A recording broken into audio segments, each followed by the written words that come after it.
So the last thing on my showcase for now is a little bit different. This is BootHat. Followers of my blog will recognize him. He popped up recently as one of my portfolio pieces. He's a rig just for my own use. He's not really built for students, so he's an interesting look at sort of what I do when I'm setting up just for myself. It's still a pretty clean rig. It just doesn't have any functionality that I don't consider that he's going to need. Where the other ones are designed to anticipate functionality that he may never need, this one is just what I know specifically I want him to use. So, he still has IK, FK switches, but you notice he has no floating doodads around here. Doesn't need them. I set up his IK, FK switches just on his hands. Right, just a slider in there. And since I know where they are, I just tend to use them that way. They're also not that hard to locate. I mean, when you're animating on the hand is sort of the consistent element in the arm. Even if the arm switches, the hand always stays the same. I figure that's it's important that way. They don't switch to a new hand when they're doing complex hand animations. It's a grievance that animators might run into. But he can still animate IK, FK mode. He does have the skeleton for BootHat is a little more lightweight. It doesn't really have many joints to it, but it does have gradual rotation joints for the arms and legs. He's designed for being exported into a game engine, so his rig is built to compensate for that. So nothing too fancy, but enough that he can still look pretty nice when animated on. Sort of a middle ground, I guess, between a really basic game rig and the monstrous level of complexity that Dan and Alex use. So again, on his head, that's where you find the jaw controller, blah blah blah. I didn't realize how horrifyingly large his mouth was until I gave him the ability to open his mouth.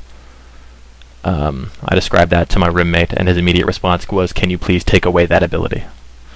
I had to agree. Anyway, so there's his huge, awful face. His head and neck, just FK mode. His shoelaces do have joints in them because they'd look ridiculous if they couldn't flop around when he ran around. I actually put a limitation on this so it can't rotate through his hat.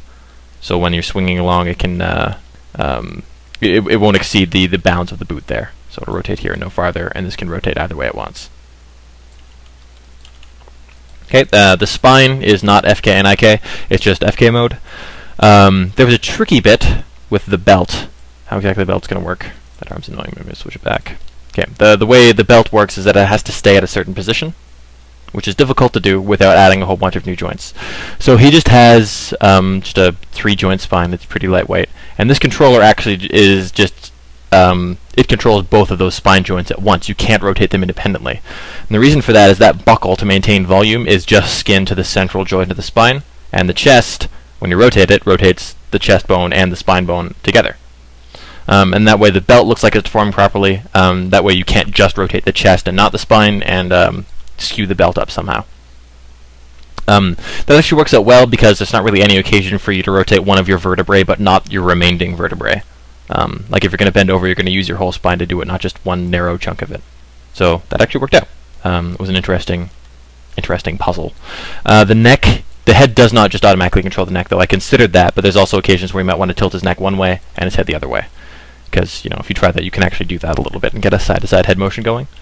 Your spine will probably disagree with you if you try to do that. Once again, his arms and legs both have those twists. He doesn't really have much for legs. He's pretty stumpy. But they hold together all right. And once again, when I twist this to the side, that twist doesn't make it all the way to his hips. And his legs, I had no real reason for them to be in FK mode, so I didn't include that as a function. They just, they're only IK. But he has typical controls. You can control his toes independently. Put him up on the ball of his feet. I didn't put individual joints in for the toes. I figured that'd be a little squanderous. So it's just regular joints.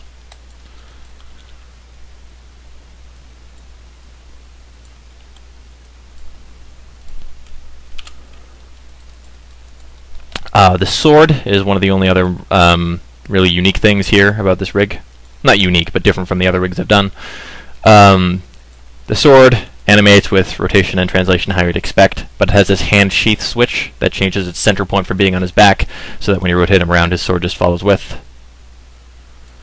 Or when you turn it on, it'll switch to the hand. And that way now when I'm animating the hand, the sword will follow along with the hand instead. and it's not locked in position, you can still move it so it fits better in the hand, and then position the hand around it, and then it'll stay there, and it'll still follow along with the hand. So it's got a parent node that's independent of it, which should come in handy. So that pretty much does it for that. Pretty simple to work with. Another kind of interesting thing, joints, to get these twists, they end up with kind of a crazy setup. Just an atypical hierarchy where like you have a joint here, here, and here, but they're all like the child of the shoulder or something like that to get that gradual twist going. Instead of just having him be skinned to that, he actually has a separate deformation skeleton. So the whole rig that he uses, that these fun-looking controllers control, he's not actually skinned to that. He has a separate skinning system, which is here under the deformer skeleton under its own group, which is just a straight hierarchy of joints. There's nothing, which are all, as you can see, constrained to the other regular control skeleton. You can see them here actually. So it's a regular hierarchy of joints. You can see they go in order, and so when he's ready to be exported, also just a matter of baking it to these joints, all the animations, and then deleting the control rig. So that's kind of like meaningless techno jargon to anyone who doesn't really know what's the word, pipeline stuff. But it should be a little nicer to work with, and that's my schemes coming up for BootHat. Okay, so that is concludes for now my section on rigging. I'm sure you're very sick of listening to my voice. Hopefully that was a little bit informative. Yeah, peace.